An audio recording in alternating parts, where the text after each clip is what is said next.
for the class, and it's very detailed. It's not necessarily something that you're going to follow along with, you know, completely tonight, but it has a lot of links on it for you to reference information later if you need to. And Anthony has put that in the chat area. So, or it's in the process of doing that. You should see it in the chat area. Kat, can you tell me if you can see that in your chat? Let me It's look. there. Yeah. It's there? Okay. Okay. Oh, it's Cat. I know Cat. DLC and everything else. Okay. All right. Well, Kat, what I'll do is, and everyone, as you're listening, we're so excited to have you all. What you'll notice is that here in a moment to kind of give Kat the ability to kind of do her thing. I'm going to mute everyone, not because I don't want to hear the wonderful things you have to say, but just to give her the platform to kind of get her rhythm going. And as she starts, what I want to encourage you to do. They had me on there. Popped up. What I will encourage everyone to do as things are going, if you have any questions or as she's talking, feel free to jot them down or put them in the chat for your recollection, because at the end, we're going to take a few minutes and let you post some questions to Kat. So in just a couple moments, we'll get things rolling. I don't see the file either. I'm going to drop the file in one more time just to make sure that everybody can see it. I don't know what you're talking about. If you go to the chat icon at the bottom of your window, it should open a sidebar that enables you to both type questions in, see other people's questions, and also if you scroll with the bar, you can find a little PDF. I can't figure out how to get my picture on there. You are up there. I know, but I don't see I don't know how to turn the camera on either. All right, and then I'm gonna go up here. Kat. All right, Kat. Kat, if you would, you feel free to go ahead and pull that slide back up, and then we'll do our little introduction and get things rolling. Right. All right. So what I'd love for you guys to do real quick, as I want to make sure everybody can see Kat's slide that she's got pulled up. If you can't, just if you're having trouble accessing the chat, unmute yourself and let me know. But I really want to make sure that everybody can see this slide show. She's got a presentation that she'll go through with us. So over the next couple moments, if you can't see her slideshow that we have pulled up, let me know. All right. Well, thank you all so much for being with us. We're incredibly excited this evening to start this first of a 5-part education series with our good friend Kat over at OKC Beautiful. You know, in our conversations leading up to this, it's just been fun. You know, as someone who doesn't have the capacity to grow anything, I'm incredibly excited just to learn a little bit. You're a wealth of knowledge, and so to give us a little bit of your time over the next several weeks to do this, we're incredibly excited about it. To give you all a little bit of information about myself, my name is Anthony Kobe. I'm the Director of Collaboratives and Community Engagement at the Lynn Institute. And the Lynn Institute is a nonprofit right here in Oklahoma City. We focus on doing a lot of work with vulnerable populations. We do a lot of work in Northeast Oklahoma City, and a lot of the needs there are great, but we have a lot of partners who do a lot of great work. One of our main programs and functions is our Healthy Community Collaborative, and it consists of a variety of different organizations and community leaders, all really geared towards the revitalization and really working towards lifting up the life in Northeast Oklahoma City. And so if you're curious about the work that we're doing in Northeast, or more so just the overall work that the Lynn Institute does, I'd encourage you to shoot me an email. I'm going to send everyone an email after this call, or probably first thing in the morning, to give you my contact. But you can also go to our website at lyninstitute.org. But I'd love to talk with you. I'd love to fill you in on what our work is and really what we're passionate about and doing as an organization. But yeah, we're excited to have you. And Kat, do you have I'd love for you to let everybody in on the work you do over at OKC Beautiful. Sure. OKC Beautiful, for those of you who aren't familiar with it, is a beautification organization that's been around Oklahoma City for over 50 years. The organization came about to as a way that citizens wanted to improve the city's draw for business and community by beautifying projects. And over the years, it has added to the mission of beautification. Environmental education has become a huge piece of what OKC Beautiful does.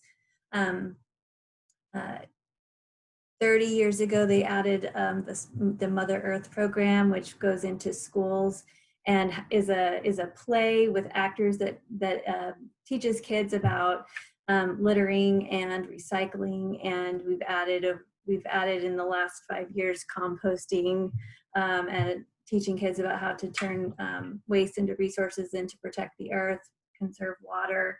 And then more recently, OKC Beautiful partnered with some citizens that had started a school garden program called OKC Harvest. And they partnered with OKC Beautiful to gain leverage for funding the build of gardens in schools and to get volunteer power to put those gardens into action. And then OKC Beautiful ultimately took over the program, which was a completely volunteer-run program. And then they created a position to have somebody actually run the gardens and make sure that they would just be sustained over the long term. And that's where I came in. I joined OKC Beautiful to direct the OKC Harvest program in 2017. And we are in the process of kind of transforming the model for how to sustainably run gardens in schools through what's called the Garden Educator Pilot Program that we're running through a partnership with Sprouts right now, which you can read about on our website. It's exciting. Our vision is to see school gardens thriving and impacting kids' wellness and academics all throughout Oklahoma City. So you can see there's a little blurb on our screen about OKC Beautiful and the Lynn Institute. We're very excited to be partnering with the Lynn Institute to bring knowledge about gardening to the community, especially during this trying time that we're in. And also OKC Beautiful, our executive director, Lisa, who's here on the call, you can't see her if she's waving. And she's part of the coalition to impact Northeast Oklahoma and help bring, food and community gardens, that element into the community in a stronger way, help revitalize the community. So we're excited to be a part of that. And this effort is really a part of that as well. Our goal is to reach folks who are hungry for that information in Northeast Oklahoma, Northeast Oklahoma City, I should say. Kat, as we get started, I just wanted to also let everybody know, to give you an idea about your time, we're looking at about 45 minutes. So Kat said about 30 minutes of content and then maybe some questions depending on what you guys have. Just so you guys can kind of look at the evening and kind of prepare yourselves for when you might have to hop off or things like that. To let you all know, it is being recorded. And so our goal is to have this accessible. So if you do have to hop off prematurely, we'll do our best to make it accessible at a later point. So yeah, Kat, back to you. Okay. Well, I appreciate you guys being willing to do a virtual class, and I think in some ways it makes it a little easier, and of course in some ways it makes it a little bit more challenging because we're not in the same room and can't really read one another. That's more of the case for the presenter. I hope that that by now maybe some of you have already done a Zoom a Zoom class or a Zoom experience, so it's not going to be too foreign. As Anthony mentioned, you can type your questions into the chat area as they come up, and then we'll have a solid Q&A when we get through the slides. And then if there's something that you really need to ask in the middle, you know, you can say, I think you can wave your hand. There's a wave your hand icon, and Anthony can open up your mic. So the topics for tonight, we're gonna talk about how to start a garden from scratch. If you haven't gardened before, obviously we're gonna cover a lot, so it's not gonna be in too much depth, but I'm gonna leave you with information that you can then take and a lot of resources to look at for what to do if you're in that category of never having had a garden before and wanting to start one. And that could mean you have you're wanting to start containers, or you're wanting to dig your backyard up. Then we're going to talk about how to have a healthy garden by building up your soil. Then we're going to talk about the timing of what you plant in our area and how important that is, especially when you are growing a garden organically or sustainably, when you're not using chemicals. Knowing how to time your plantings is really key. Also a key to success and not giving up if you're gardening in central Oklahoma, because it can be very hard to grow things here with all of our weather extremes. So getting the timing right really gives you a leg up. And then we'll talk about how to deal with pests and problems organically and naturally. And then, like I said, the questions. And so I also have,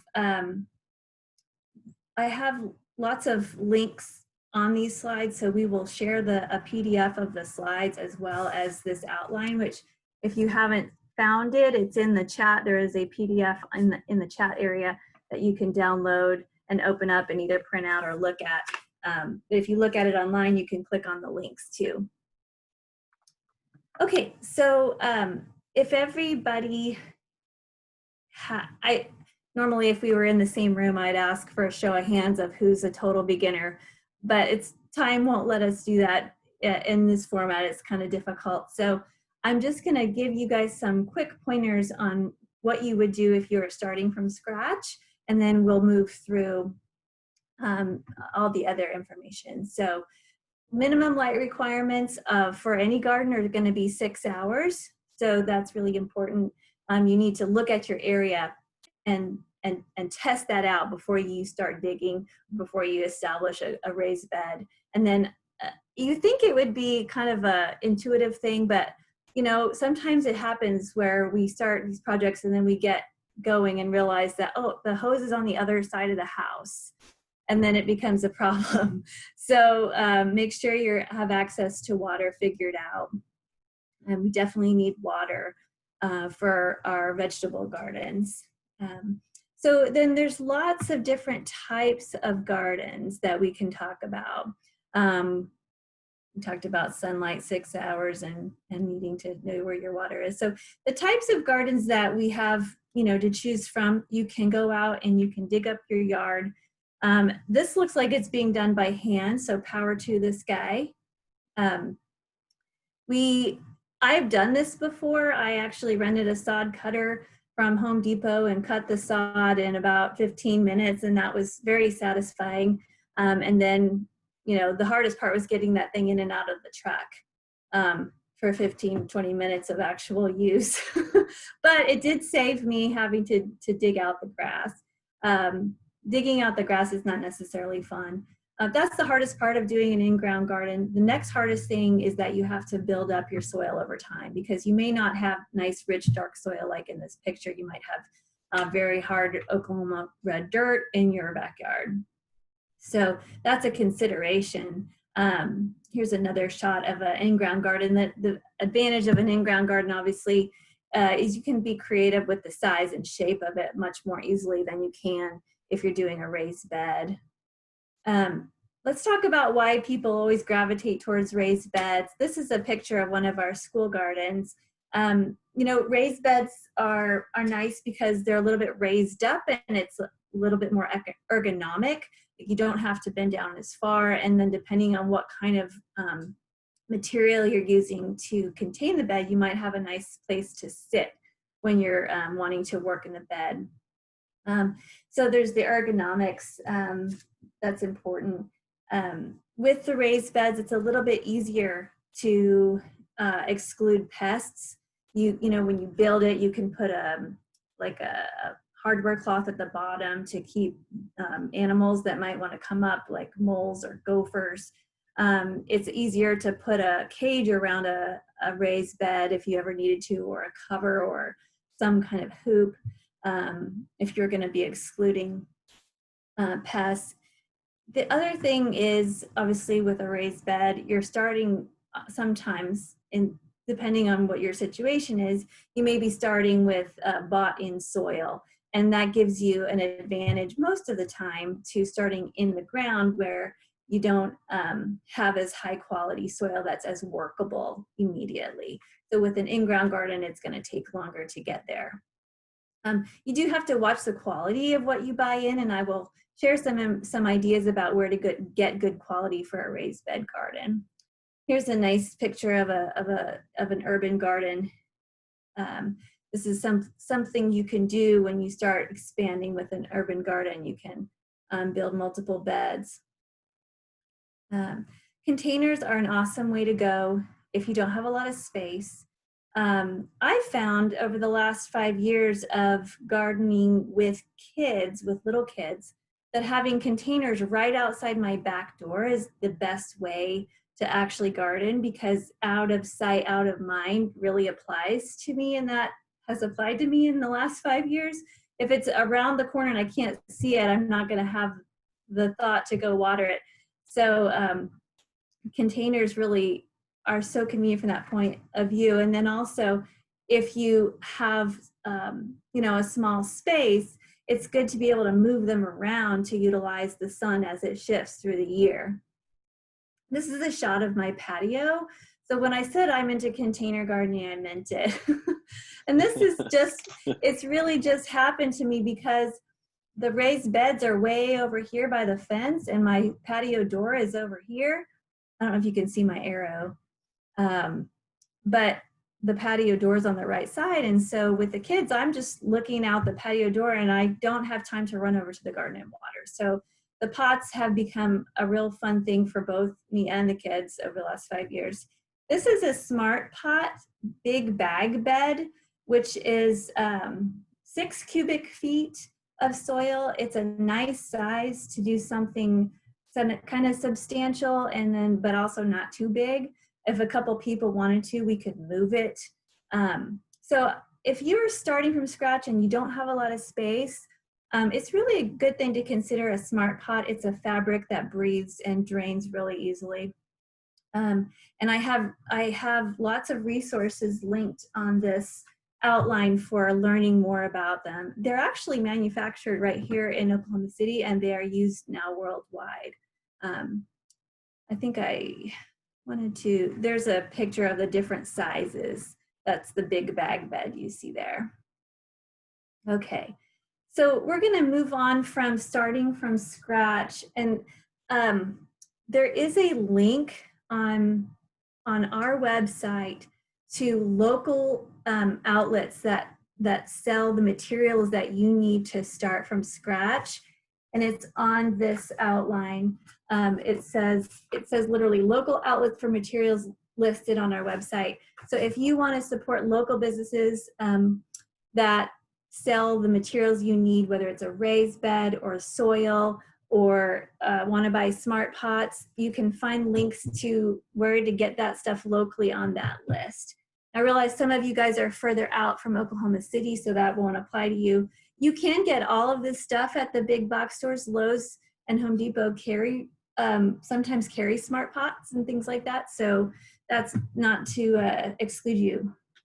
Okay, so we're going to talk about why soil is important for the health of your garden. So you'll hear me say, you know, sometimes if I'm talking about gardening that, you know, you're really growing the soil. You're not focusing on plants, you're focusing on soil.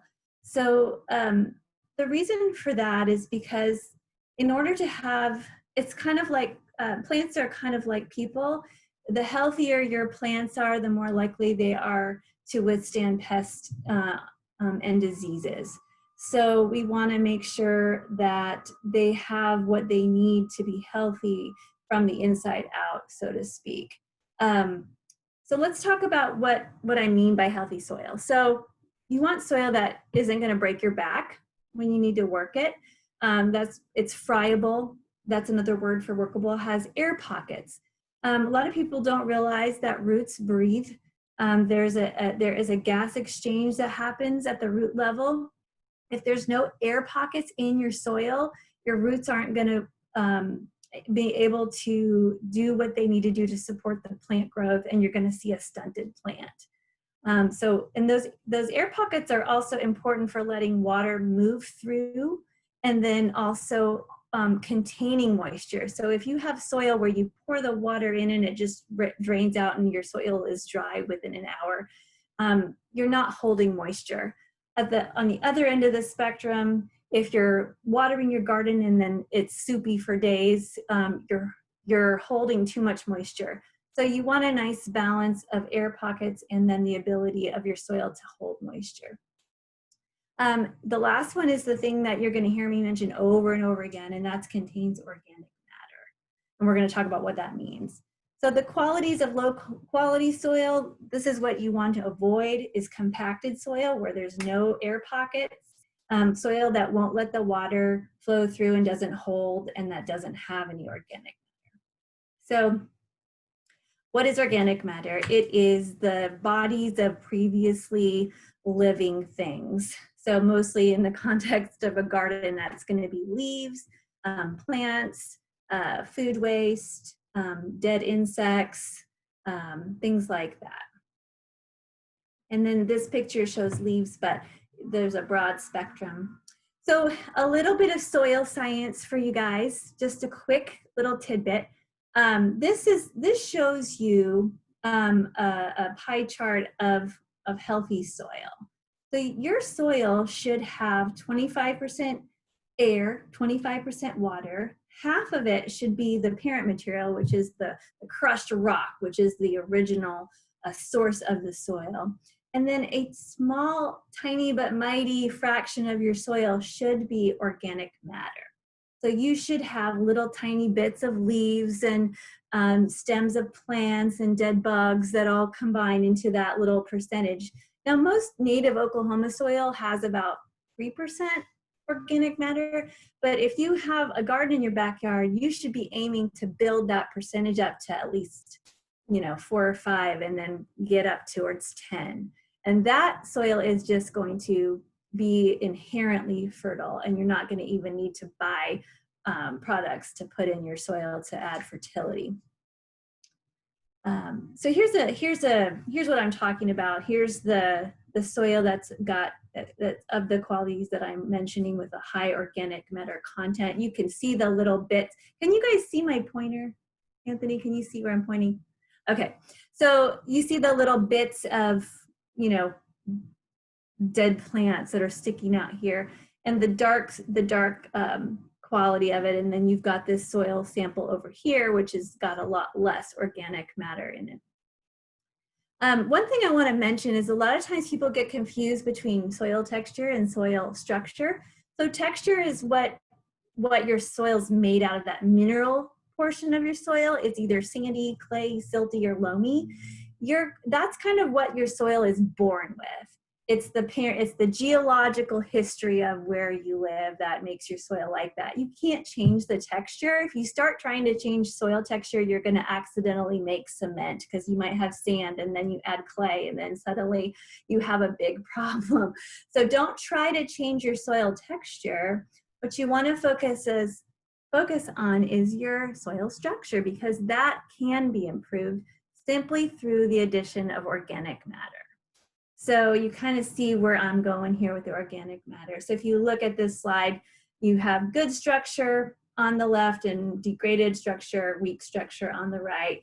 So you can see the blue arrows show where water goes when it hits these different types of soil. In a nice, good soil with lots of air pockets, the water is going to filter down through. On a soil that's compacted and degraded, that water is just going to run right off. So you don't want that in your garden. The organic matter is one of the things that creates this air pocket, and I'm going to explain why.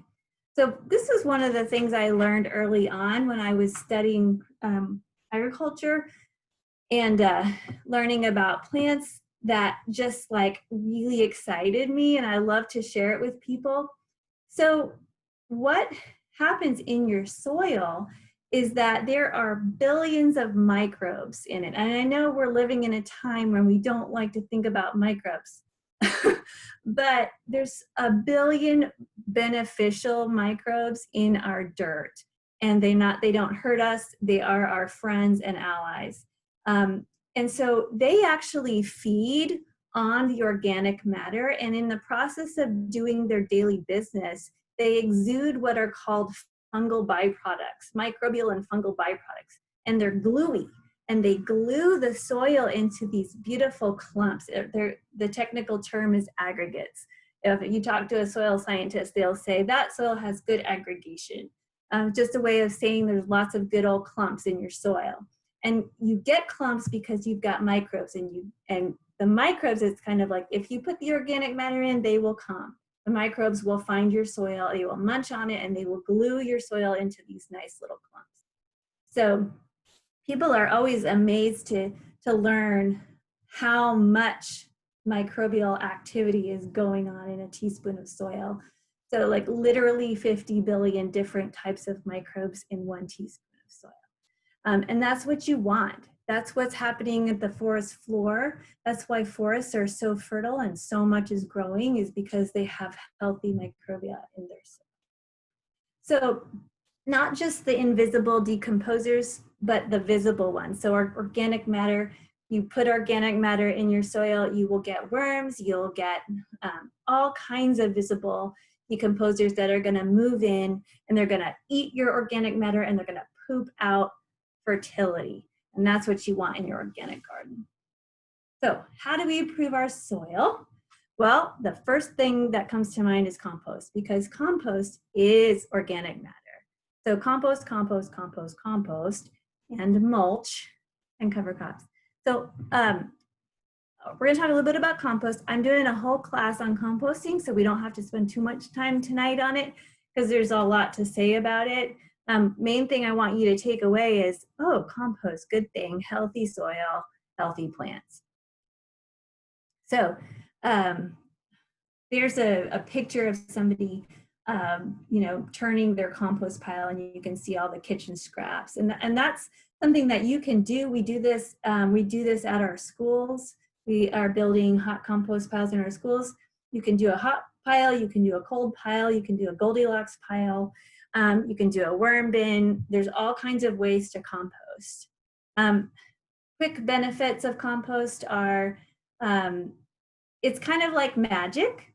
You put compost in your soil, and it naturally is going to regulate the pH. So if you're worried that your soil is too acidic or too alkaline, as a beginner gardener, I wouldn't worry too much about trying to take a soil pH test and then try to add substances that are going to change your pH, unless that substance is compost, because compost has a way of going in and buffering the pH and bringing it to the right pH for vegetables to grow.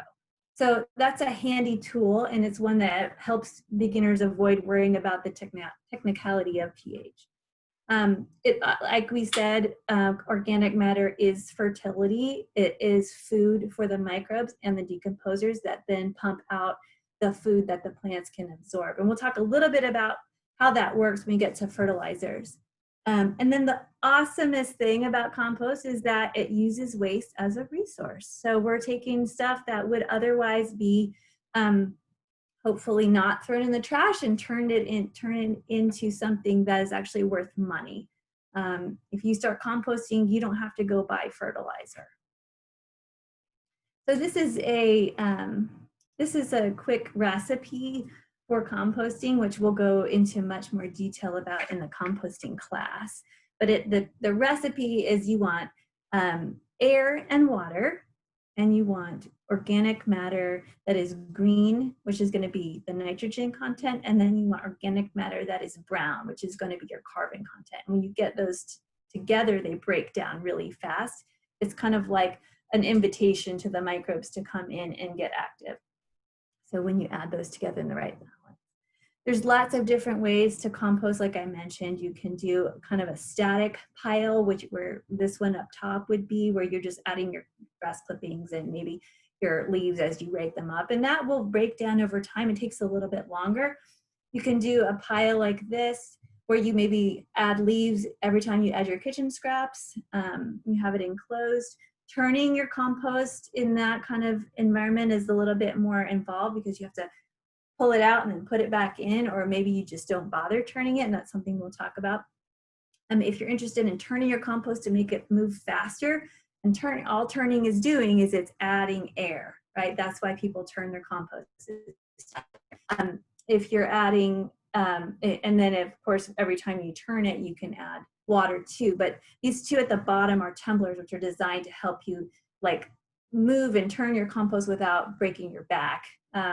And then these other composters are kind of they're designed to help you put the material in at the top, but then you pull it out from the bottom. So as you're pulling it out, you're getting the finished stuff where the raw stuff is going in at the top. Oops. Yeah, so here's my plug. We have two opportunities to learn about composting. One is our Coffee and Compost Do-It-Yourself Worm Bin class, which is this month on June 17th. That's going to be at Dunlop Cotting on Film Row, and you can register on our Facebook page, where you actually get to build a worm bin, and that's a way to do composting inside. And then you can come to our virtual class like this, Composting 101, on July 2nd. This is our coffee and compost from last year, where everybody came in, made a worm bin, and took it home.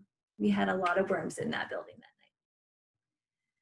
Okay, and I mentioned, I have a lot of links in these slides, and they're also on this outline, but maybe making compost is sort of out of your wheelhouse, and maybe beyond what you're able to do at home. Maybe you live in an apartment or whatever.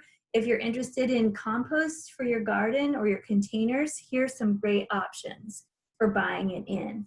And it can be done fairly economically, and I put the pricing on here, and I don't want to spend time on it tonight, but this information's here, and we'll go over it in more detail on the compost class. Of course, if anybody has any questions. Oh, and then at the bottom here is a way to calculate how much if you're going to build a raised bed, you can go to this link and type in your dimensions of your container or your raised bed, and it will tell you how many cubic feet or yards of a material that you need, whether it's soil you're going to buy in or compost you're going to buy. So that's very helpful if you're starting from scratch. Okay, so we're going to move over to the what and when of growing vegetables here in central Oklahoma. So this is where I'm going to start getting a little bit into the technique of how to grow your garden successfully. So now you understand that the soil is really the key, and then here's what we can do to kind of succeed.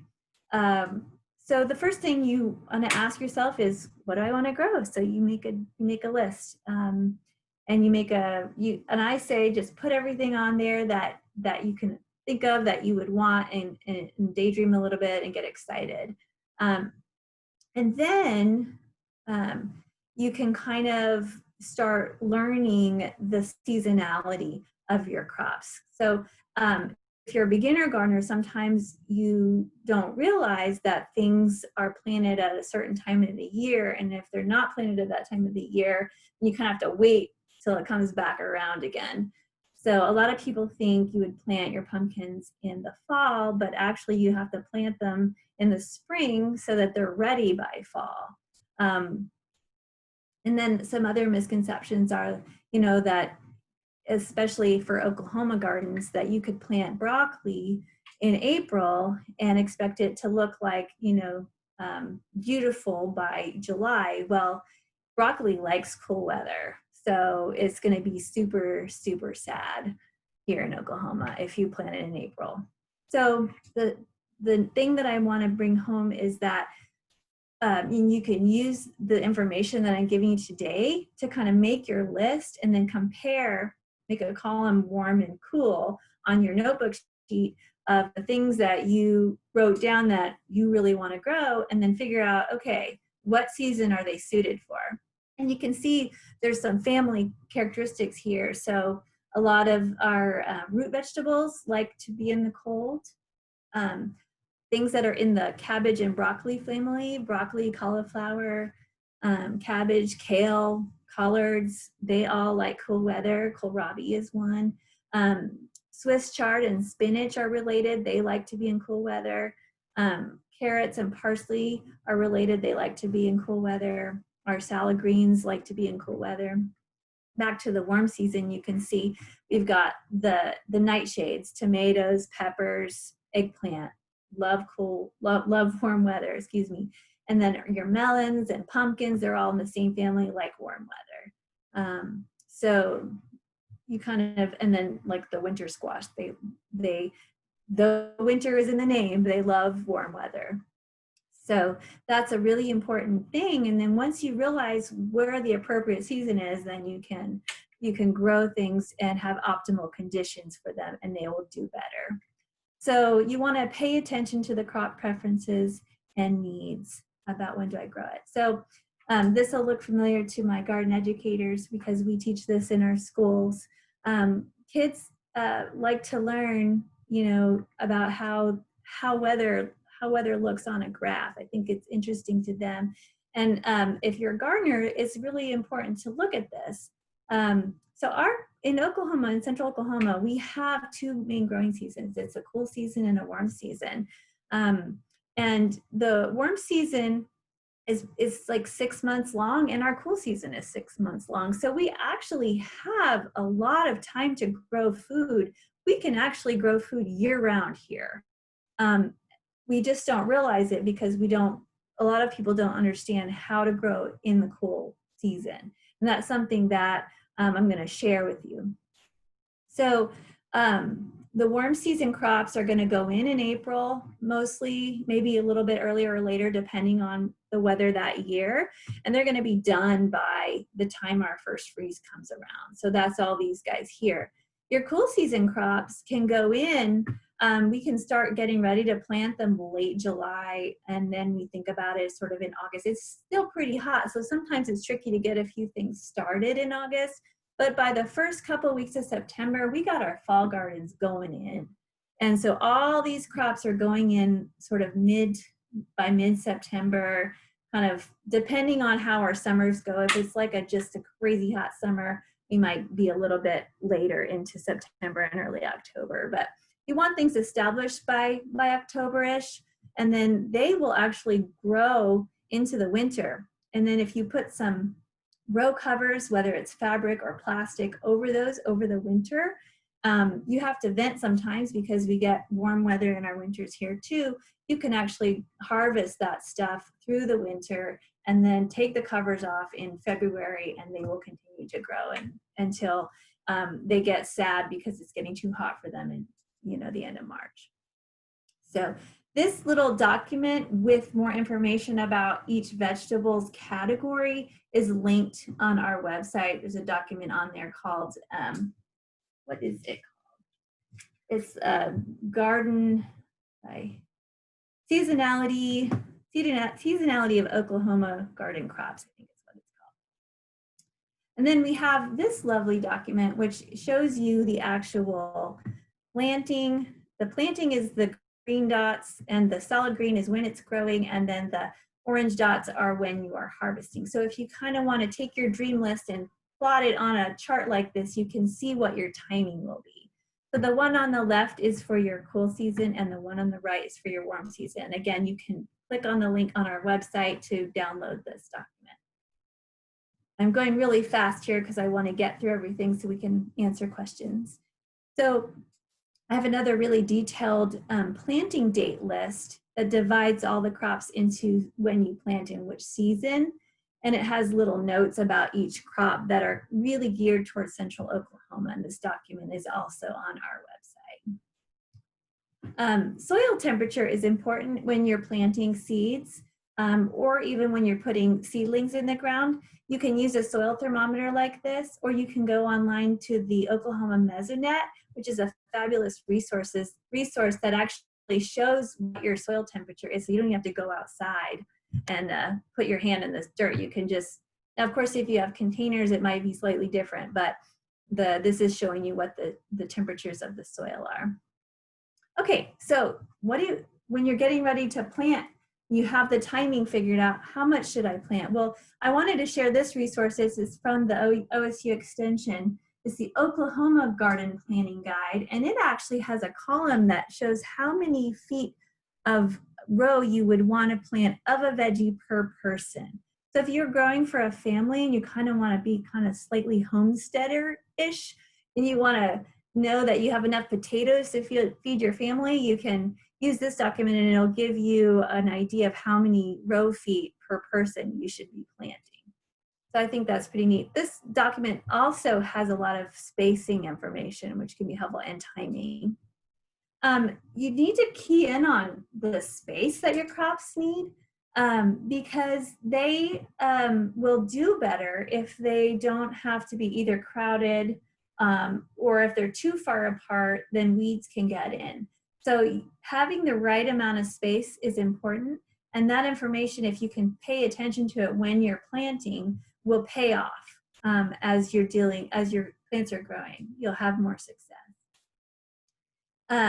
So as far as spacing you can look at that Oklahoma Extension, that Oklahoma State University Extension document for spacing. I also have a kind of simplified spacing list here on this warm season planting guide for veggies that you'll be planting right now. And this is also something you can open up on our website. It's called a warm season planting guide, and it has how many plants you would put in a row and how far apart in the row, and then how far apart the rows need to be. It also tells you whether to plant something from seed or whether you plant it better from a seedling. And those two categories of info can really help you get kind of, again, to use the term, get a leg up, because if you pay attention to your crop preferences, they're going to do better and you're going to have less problems. And that's sort of a theme of organic and sustainable gardening, is anticipating the needs of your crops, providing the optimal conditions, because that way you're preventing problems from starting before they happen. So I recommend trying to kind of pencil out your garden and then drawing in the dimensions, and then trying to use some kind of way to mark where you're going to put your plants and keep that as a record. And then you can go back and look at it when the season changes and you can remember what you planted. Also, I wanted to show you, when you're planting your rows, always offset your crops. So if you have one row of something here and the next row over, you want to offset so that they're not opposite each other. That way you maximize the space. So it'll be like a triangle orientation here between the two rows. There's also a lot of online planners that you can use, which are fabulous. You can really geek out and spend a lot of time, and they're fun. They make these really great colorful pictures. Sometimes they don't kind of correspond to reality, I found, but they are a lot of fun, and they actually take a lot of the guesswork out of the spacing. So if you put in broccoli, it'll automatically tell you 18 inches or 2 feet, you know, that kind of.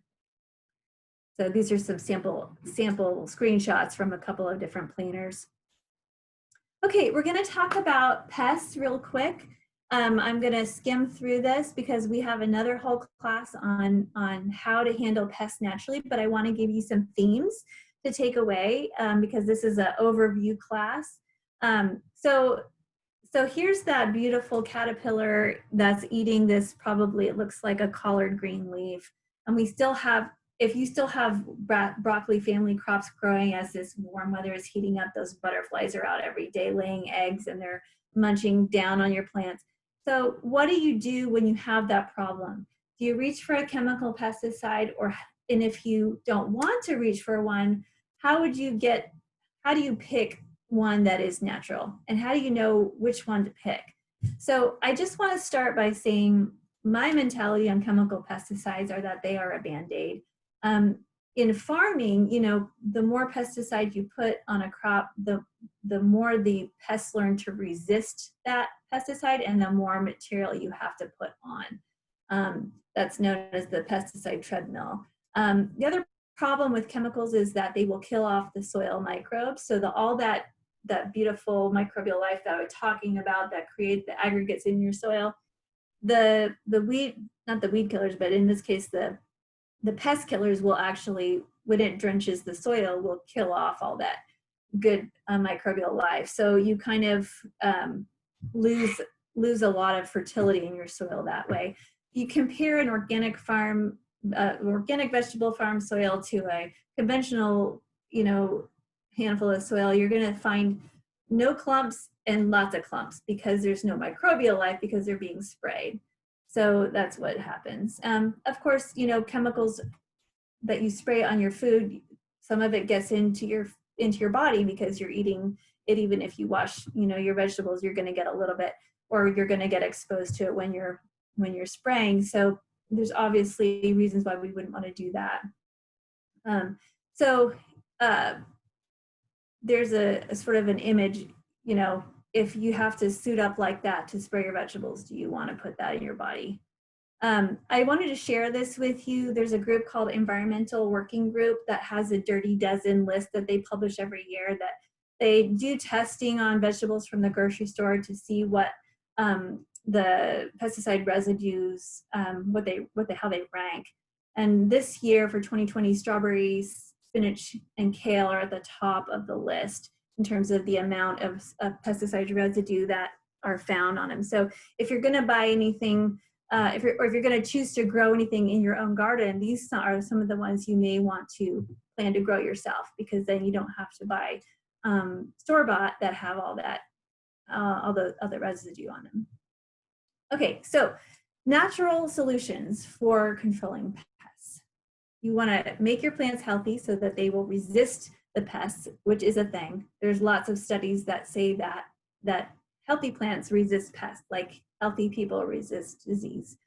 You pump your soil with organic matter, and then when you go to dealing with pests, you start with the least toxic method first.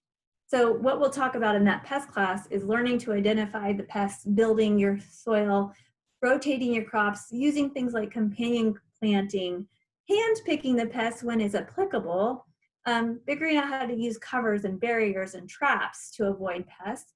And then when it comes to actually needing to reach for a spray, how can I use a biological or a botanical one that's not going to be as harmful to my health or going to create a residue that I don't want to eat? And so I'm going to show you a few. The pest class is on July 23rd if you guys want to register. Here are a few go-tos.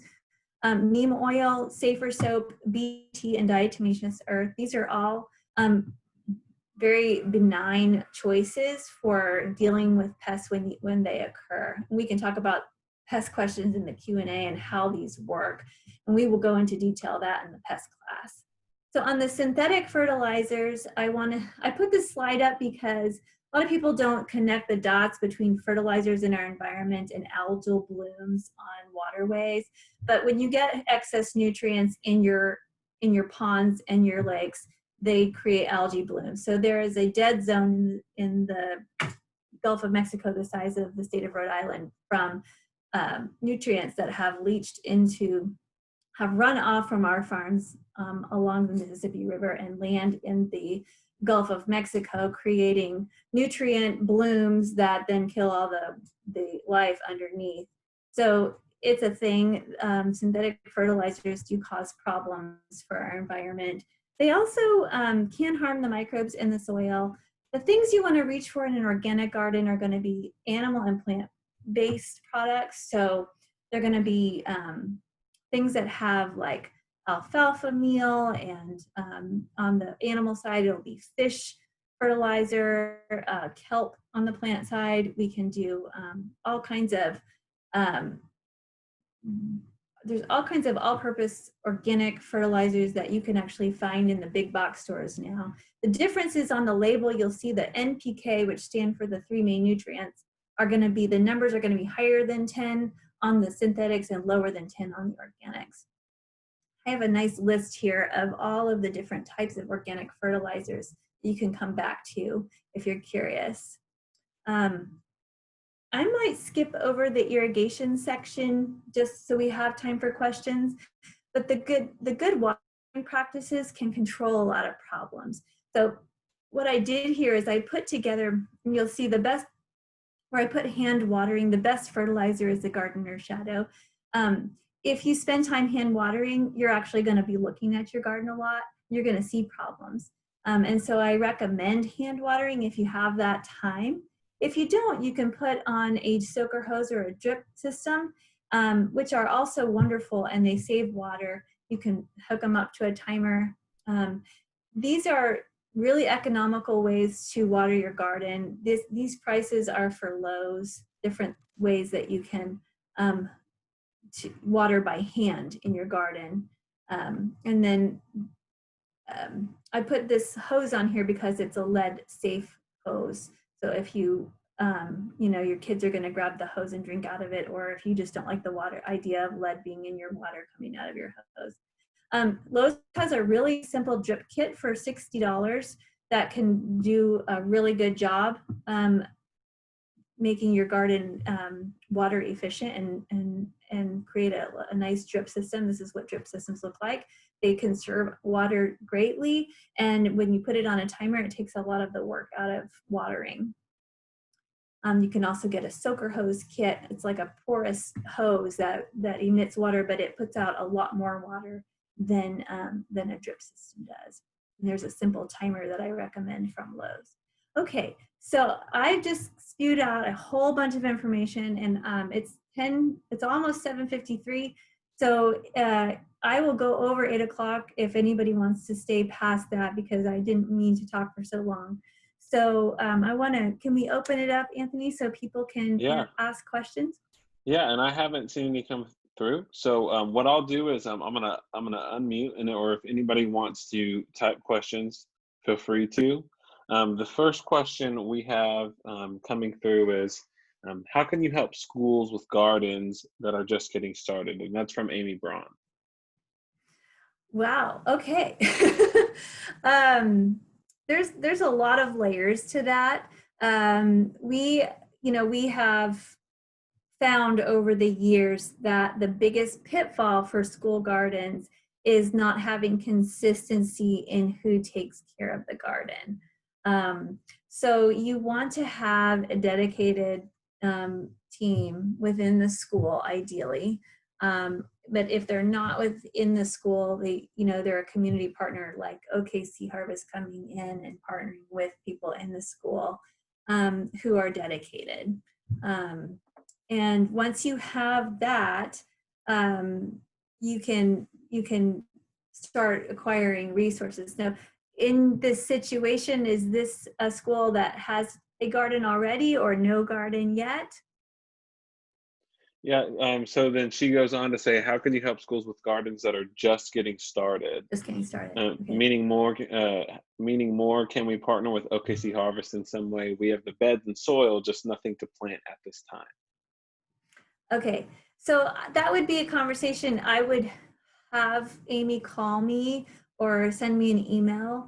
The short answer is that OKC Harvest has had, when I started, about 25 gardens, all of which were struggling because people within the school system that start each garden then move and get switched with all the turnover in the schools.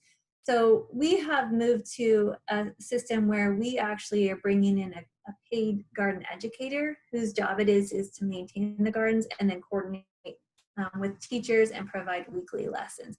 And that's the model that we think works the best. So we're focusing on that through our pilot program now.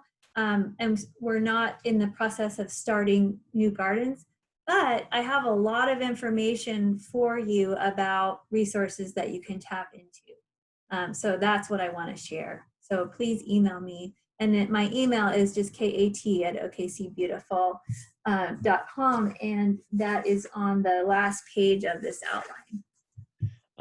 Kat, I wanted to add real quick, because I see that some people are starting to go off. One of the things that I really wanted to let you guys know, and then we'll go hop back to a couple more questions, is that the next training that we have is on Thursday, June 18th. It's the same time, 7 o'clock. We'd love for you to be there. And for those of you who maybe you can't remain on for questions or anything like that, please go to our Lynn Institute or OKC Beautiful's Facebook page to see that event. We'll be putting the link to register is actually already up. And what I'm going to do right now is I just dropped the link to the next meeting in the chat. So if you want to register there, fantastic. So yeah, please share it. And so yeah, are there any other questions as we're continuing to answer them as they come in? What do you recommend for an already established raised bed that seems to have hard soil? What can I do to help aerate the soil? Okay, if you have access to homemade compost, that would be a really good way to start. If you don't have access to homemade compost, I would get some good store-bought compost. The one that when we buy compost in for the schools, we buy in a bagged one from TLC called Humalpha, Nature's Prescription, and that's on that list on our website, so you can go find that. But you can also buy homemade compost from Commonwealth Urban Farm, and then you can buy compost from Fertile Ground, I believe. So that's what I would do to start with. And then also, I don't know if it's hard because of the watering system that you have, whether your garden is drying out too fast. So when you actually go to water it, it's bone dry. That can make it hard to work. You may want to try watering, going in and working with the soil right after rain or right after you've watered it with a sprinkler for a while and see if that makes a difference. And please comment more if that doesn't help. A question we had from Liz Cromwell is, what do you feel like is the most fun thing to grow or the most uncommon thing to grow in central Oklahoma? Well, one thing that I love to grow winter squash. I like to grow real weird shapes and sizes and different things that you don't see in the stores. And they seem to grow winter squash as long as you can deal with the vine borers at the beginning of the season, which is what's happening right now. And we'll talk about that in the pest class. You can grow some amazing winter squash and pumpkins. And then also I found that when it comes to melons, it's really fun to go to like Baker Creek Seed and pick out some melons that you've never seen or heard of and look for ones that are heat tolerant or drought tolerant. There actually are a lot of them out there, and it's fun to grow them and find that they actually do a little bit better than the typical cantaloupes and honeydews that people tend to want to grow. Karen Waddell asks, if your cool weather crops aren't quite ready for harvest and they are in pots, can I save them by bringing them into air conditioning as long as I give it 6 hours of light? I haven't tried that, so I can't say for sure how they would do, but if they did have 6 hours of light and they were in 72, degrees or even lower, they'd probably be a lot happier. So I think it's worth a try. It's my kale is thriving and I don't want it to stop. So I'm going to try. Yeah, I would say, the other thing you could do is if it's in a pot, make sure it has afternoon shade. Okay. Thank you. Mm-hmm. Kat, here we have another one from Elizabeth Holt. Do you have classes or mixing flowers with veggies in your garden? Or suggestions for mixing them together in a raised bed? Yes, one thing that we'll talk about in the pest class is companion planting, because uh, pest pest management comes. I touched on it with this class that it starts with kind of the cultural techniques, so like rotating your crops and making sure that you pick the right crop for the right time and all of that. But companion planting is another really great way to avoid pests and enhance the growth of your plants. And so with companion planting, we can talk about, which flowers can help. So like, for example, a lot of people associate marigolds with a healthy tomato crop. And so that's a good companion example. Um, but yeah, that I would say in the pest class, we will touch on that. Kat, maybe our last question, unless something else pops up. Okay. Do you have any words of wisdom, right, for someone like myself who does not know what they're doing, right? If you had a couple words of wisdom as to what would be the best way to start this endeavor. Um, I would say, first, figure out what it is that you want to accomplish. Do you want to have something, do you want to have a certain level of food, that you're producing for your family yourself? Or is it that you want some pretty flowers, or, what is your goal? And then once you know that, you can pick, the right size. And I would start small. Always start small with gardening, because that way, as if you make mistakes, it's not a big deal. And then as you get a little confidence, you can expand. Does that help? Does that answer your question? That does. I don't want to leave our friend Tiffany Rowland out, who did ask, if you're growing succulents, do they need to be away from other types of plants? I don't think so. In terms of like, proximity, the only thing that you have to take into consideration is if they're in the same bed with things that like more water. I mean, your succulents are kind of more drought tolerant. So if they're in a pot and they're in the environment, that's totally fine. You can water them differently. If they're in the garden bed, and maybe that's what your question was. If they're in the same garden bed, you just have to figure out a way to make sure you don't overwater them. So like if you had a drip system, I would put a little separate line for the succulent that you could turn the valve off every, if you were watering every day of the week, everything else, you could turn that valve off, and just turn it on like once a week or something like that. Well, I don't see any other questions coming through. Is there anything else you wanted to add, Kat? Well, I just hope that this met people where they were and help them with, their basic questions, and that their expectations were met. It's hard to speak to a void basically with no interaction with humans while you're talking. So, I guess I would ask people to leave a comment on our page if they like the class, and if they have questions that they think of afterwards looking through the material, to please do that, and then send me their questions. And also look at our website. Let's see. I don't know. I don't know if we can share that. Is it too late for me to share? Yeah, not at all. So your website, okcbeautiful.org? Yeah, I was going to show them the page to go to. Okay, yeah, feel free. For those of you who are hanging out, thank you guys so much. Or those of you who are getting out, thank you guys so much. We'll definitely send you the links for the future classes to come. For everything that we had in this video or this training, it isn't a video, it's recorded. And so we'll put that link up. So if you're curious about those slides, you'll be able to access them through that video that we'll post. And so what I'll do is I'll follow up with you all with a link to access that video. So if you're curious about those slides, and then also, in addition to that, I'll send you the PDF packet for kind of like an overview that Kat provided to us, to make sure you get your hands on that as well. So if you all can you see my screen with our website? Yes, ma'am.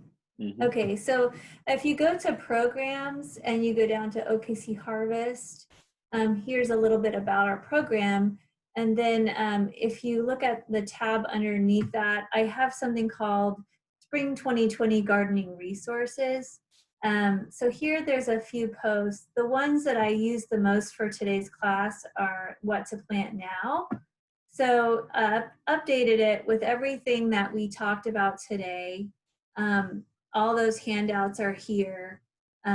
If you want to download them, there's the spacing on the warm season crops, the document from the extension, and then the actual resource, the class outline and resource links are here.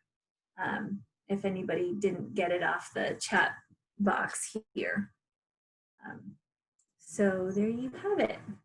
Well, Kat, thank you so much. You're a wealth of knowledge, and we appreciate you taking time out of your evening. I'm excited now. We've got another 4 learning sessions, and I'm looking forward to them. So thank you so much. It was my pleasure, and I appreciate everybody for being here. Thanks, everybody. Yeah, you guys have a good evening.